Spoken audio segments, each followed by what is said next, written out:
Party secretary എഴുതിയ ലേഖനം, അങ്ങ് പറഞ്ഞതുപോലെ പാർട്ടി സെക്രട്ടറി ലേഖനം എഴുതിയാൽ അതിൽ അവിശ്വസിക്കേണ്ട കാര്യമില്ല എന്ന് വിചാരിക്കുന്ന ആണികളെങ്കിലും ഉണ്ട്. അതിലെന്താണ് പറയുന്നത്? അതിൽ പറയുന്നത്, വിഴിഞ്ഞം തുറമുഖത്തിൽ അദാനി ഗ്രൂപ്പിനുള്ള ഓഹരികളിൽ 49% ബഹുരാഷ്ട്ര സ്വകാര്യ ഷിപ്പിംഗ് കമ്പനിയായ മെഡിറ്ററേനിയൻ ഷിപ്പിംഗ് കമ്പനിക്ക് കൈമാറാനുള്ള നീക്കം. വിഴിഞ്ഞം തുറമുഖത്തിൽ അദാനി കമ്പനിക്ക് ഓഹരി ഉണ്ട് എന്ന് പാർട്ടി സെക്രട്ടറി ലേഖനത്തിൽ എഴുതി വെച്ചിരിക്കുകയാണ്. ഇതാരെ പറ്റിക്കാനാണ്?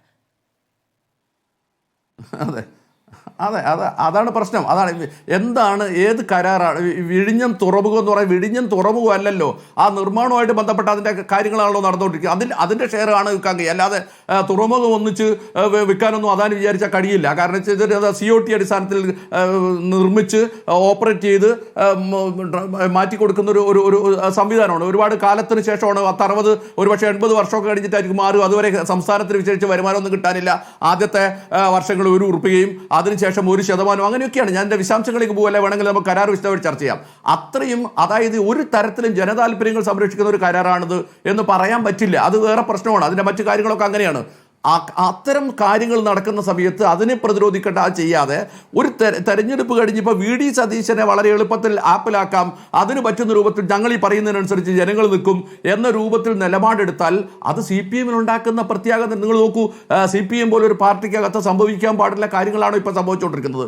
KK രാഗേഷ് എന്ന് പറയുന്ന കണ്ണൂർ ജില്ലാ സെക്രട്ടറിക്ക് എന്താണ് ഈ ഇതിനകത്ത് നമ്മുടെ അയ്യരെ മാറ്റിയതുമായി ബന്ധപ്പെട്ട അഭിപ്രായ വ്യത്യാസം ഉണ്ടെങ്കിൽ അത് പറയേണ്ടത് സംസ്ഥാന സെക്രട്ടറി ഊന്നു മാഷും ഇനി അല്ലെങ്കിൽ സംസ്ഥാന സെക്രട്ടറി മെമ്പർമാരും ഒക്കെയാണ്. അല്ലാതെ ഒരു കണ്ണൂർ ജില്ലയുടെ സെക്രട്ടറി ആയിട്ടുള്ള KK രാഗേഷ് ഇതിൽ എന്താണ് കാര്യം?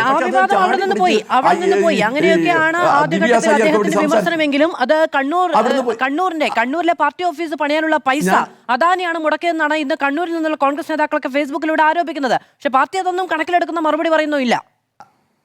അതെ, പാർട്ടി അത് കണക്കിലെടുക്കുന്നില്ല. പക്ഷേ വേറൊരു കാര്യം എന്താണെന്ന് ചോദിച്ചാൽ, പണ്ടാണ് ഇങ്ങനെ ഒരു ആരോപണം ഉന്നയിക്കുന്നതെങ്കിൽ ജനങ്ങൾ ഒരു പക്ഷേ അതൊക്കെ വെറുതെ CPM അങ്ങനെയൊന്നും ചെയ്യില്ല എന്ന് പറയും. പക്ഷേ ഒരു കാര്യം ഞാൻ പറഞ്ഞോട്ടെ, ഇപ്പോൾ നാട്ടിലെ 99% ജനങ്ങളും CPM പ്രവർത്തകന്മാരും അനുഭാവികളൊക്കെ തീർച്ചയായും ഉണ്ടാവും. അതിനൊക്കെ സാധ്യതയുണ്ട് എന്നാണ്. കാരണം അതിൻ്റെ ഒരു ഘടനയിൽ ആ നിലയിലുള്ള ജീർണതകൾ ബാധിച്ച് കഴിഞ്ഞിട്ടുണ്ട്. അപ്പോൾ സ്വാഭാവികമായിട്ട് അത്തരം ആക്ഷേപം ഉന്നയിച്ചാൽ അത് വരും. ഇനി വേറൊരു കാര്യം നിങ്ങൾ ഒറ്റക്കാരോട് ഞാൻ പറഞ്ഞോട്ടെ, KK രാഗേഷ് ഇങ്ങനെ പറഞ്ഞു. KK രാഗേഷ് ഇങ്ങനെ പറഞ്ഞപ്പോൾ പണ്ടത്തെ CPM-ലാണെങ്കിൽ KK രാഗേഷ് പറഞ്ഞത് അവിടെ നിൽക്കും, മറ്റാരോടെയും ചോദിച്ചാൽ അവർ പറയാൻ തടഞ്ഞു ചോദിച്ചാൽ ഞങ്ങളത് കേട്ടില്ല അല്ലെങ്കിൽ മനസ്സിലാക്കിയില്ല, ശേഷം പഠിച്ചതിന് ശേഷം പറയാം എന്നൊക്കെ പറഞ്ഞു ഒഴിമാറും. ഇത് അങ്ങനെയല്ല. ഇത് പത്രക്കാരെ മുൻകൂട്ടി വിളിച്ച് ഏർപ്പാടാക്കിയിട്ട് ശ്രീമതി ടീച്ചറും അതുപോലെ ശൈല ടീച്ചറൊക്കെ അതിനെതിരായ പ്രസ്താവന കൊടുക്കുകയാണ്. അതായത് വളരെ കൃത്യമായ ഒരു അജണ്ടയുടെ ഭാഗമായി പാർട്ടിക്കകത്ത് പല ജേക്കബ് സാർ എന്തൊക്കെ കുറച്ച് കാണിച്ചാലും CPM-നകത്ത് അത്ര വലിയ ഗുരുതരമായ രൂപത്തിലുള്ള ഈ പറയുന്ന വിഭാഗീയത രൂപപ്പെട്ട് വരുന്നതിൻ്റെ, പലതരത്തിലുള്ള സംഘർഷങ്ങൾ CPM-നകത്ത് രൂപപ്പെട്ട് വരുന്നതിൻ്റെ, അതിൻ്റെ കെട്ടുറപ്പും സംഘടനാ സംവിധാനമൊക്കെ തകർന്നുകൊണ്ടിരിക്കുന്നതിൻ്റെ ലക്ഷണങ്ങൾ നമ്മുടെ മുമ്പിലുണ്ട്. ഈ യാഥാർത്ഥ്യത്തെയാണ് നമ്മൾ അഭിസംബോധന ചെയ്യേണ്ടതെന്നാണ് എനിക്ക് തോന്നുന്നത്. ശരി, ശ്രീ